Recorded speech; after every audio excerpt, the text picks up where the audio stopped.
గుడిలో పంతుల ద్వారాగా గుండె పగిలే నిజాన్ని తెలుసుకుని జోష్నకి ఊహించని షాక్ ఇచ్చిన శివనారాయణ.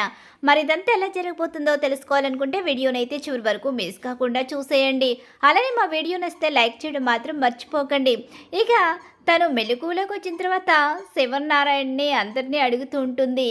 ఇంక ఎలా అయితే పారిజాతాన్ని స్పృహలో లేకుండా చేసి ఆపరేషన్స్ పూర్తయ్యేంత వరకు ఎలాంటి డిస్టర్బెన్స్ లేకుండా కార్తీక్ దాస్తో కలిసి ప్లాన్ చేయడం, ఆ ప్లాన్ ప్రకారమే ఇక పారిజాతం అయితే మత్తులోకి వెళ్ళిపోతుంది. ఆపరేషన్స్ పూర్తయిన తర్వాత దీప తన రూమ్లోనే ఉందా లేదని చూడ్డానికైతే వస్తుంది. తన రూమ్లో ఉన్న దీపని చూసి అయితే అమ్మయ్య ఇది ఇక్కడే ఉంది, ఇది ఎక్కడికైనా వెళితే జోష్న నన్ను చంపేస్తుందని చెప్పేసి అనుకుంటూ ఉంటుంది. ఈలోగా ఇక జోష్న బయటకైతే వస్తుంది. వేరే రూమ్లోకి జోష్నను షిఫ్ట్ చేస్తారు. జోష్న తనకేమైంది, నిజంగానే ఆపరేషన్ జరిగిందా లేదా అని అర్థం కాని అయోమయం పరిస్థితిలో ఉంటుంది. ఈలోగా కార్తీక్ అక్కడికి వచ్చేసరికి అన్నీ త్వరలోనే అర్థమవుతాయి. కంగారు పడకండి పెద్ద మేడం గారు, మీకు ముందు ముందు ఉందలే అని చెప్పేసి అక్కడి నుంచి వెళ్ళిపోతాడు కార్తీక్. అయితే ఇక జోష్నకి అర్థం కాదు, అసలు తనకి ఆపరేషన్ జరిగిందా లేదా, జరగకుండానే ఆపరేషన్ జరిగిందని ఇలా క్రియేట్ చేసి నన్ను మోసం చేస్తున్నారా.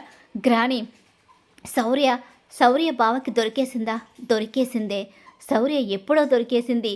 వాడు మామూలోడు కాదు, వాడు చాలా తెలివైనోడు. నిజమే, బావ చాలా తెలివిగా గేమ్ ఆడాడు.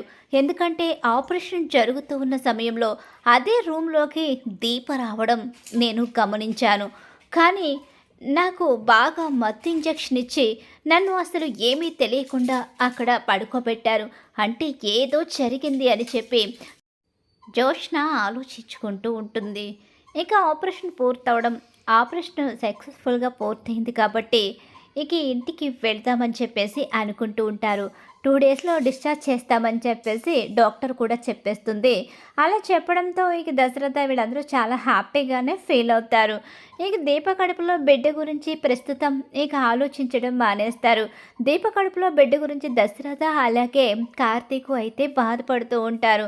కార్తీక్ బయట పడకుండానే శౌర్యకిచ్చిన మాటని, తన తల్లికిచ్చిన మాటని తప్పాను అని చెప్పేసి తన మనసులో తనే అనుకుంటూ ఆలోచించుకుంటూ ఉంటాడు. ఇక ఇక్కడ ఆపరేషన్ సక్సెస్ అయింది కాబట్టి సరే అయితే నేను ఇంటికి వెళ్తాను రా దశరథ. సరే నాన్న వెళ్ళండి, రేపు ఉదయం నేను సుమిత్ర వాళ్ళని తీసుకుని ఇంటికైతే వచ్చేస్తాను కదా అని చెప్పేసి చెప్తూ ఉంటాడు దశరథ. సరే అని చెప్పేసి శివనారాయణ ఇంటికైతే వెళ్ళిపోతాడు. ఇంటికి వెళ్ళిన తర్వాత ఇక పారిజాతం అయితే తన మనవరాల దగ్గర ఉంటుంది కదా. శివనారాయణ ఆలోచించుకుంటూ ఉంటాడు. ఆపరేషన్ జరిగింది, ఇక సుమిత్ర కోలుకుంది, జోష్న సుమిత్రని కాపాడింది. ఇక సుమిత్రకు ఎలాంటి ప్రమాదం లేదు. ఇన్ని రోజులు సుమిత్ర ఇంట్లో ఆ రకంగా బాధపడుతూ ఉంటే చాలా బాధ కలిగింది. నా భార్య చనిపోయిన తర్వాత పారిజాతాన్ని పెళ్లి చేసుకున్నాను, కానీ పారిజాతం నా భార్య స్థానాన్ని భర్తీ చేయలేకపోయింది.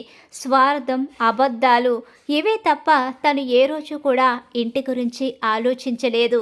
కానీ సుమిత్ర వచ్చిన తర్వాత ఈ ఇంట్లో మళ్ళీ ఇక నా భార్య తిరుగుతున్నట్టుగా ఈ ఇంటిని తను చక్కగా చక్కదిద్దుకుంది. కానీ తన ఆరోగ్య పరిస్థితి బాగోకపోవడం కారణంగా ఈ ఇల్లు మళ్ళీ చీకటిగా మారిపోయింది. ఇక మళ్ళీ ఇంట్లో వెలుగులు రాబోతున్నాయని కాస్త మనసు ప్రశాంతంగా ఉండి ప్రశాంతంగా పడుకుంటాడు, ఆలోచించుకుంటాడు. ఇదిలా జరుగుతుంది. ముందు ముఖ్యంగా గుడికి వెళ్ళాలి.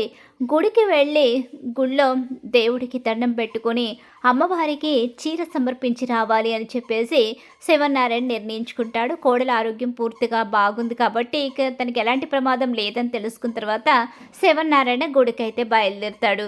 గుడిలో చీర పెట్టడానికి ఇక పంతులను అయితే పిలిచేసరికి మరొక పంతులు వాళ్ళకి తెలిసి వాళ్ళ ఇంటికి వచ్చే పంతులు కూడా శివనారాయణ దగ్గరికి వస్తాడు.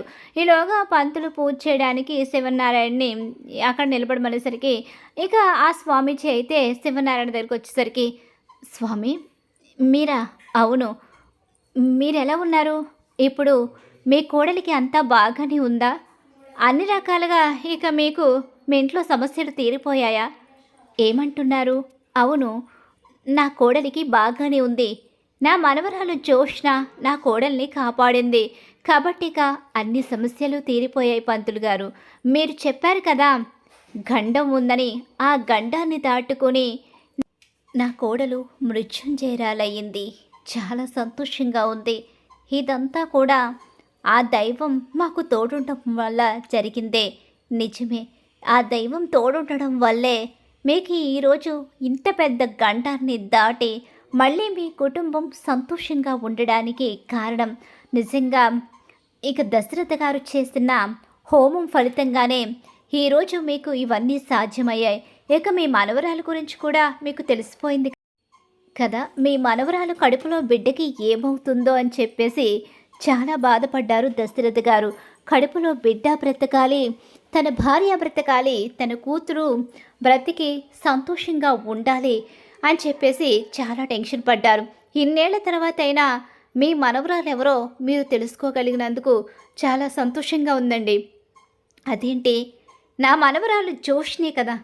అయ్యో, మీ మనవరాలు జోష్న కాదు.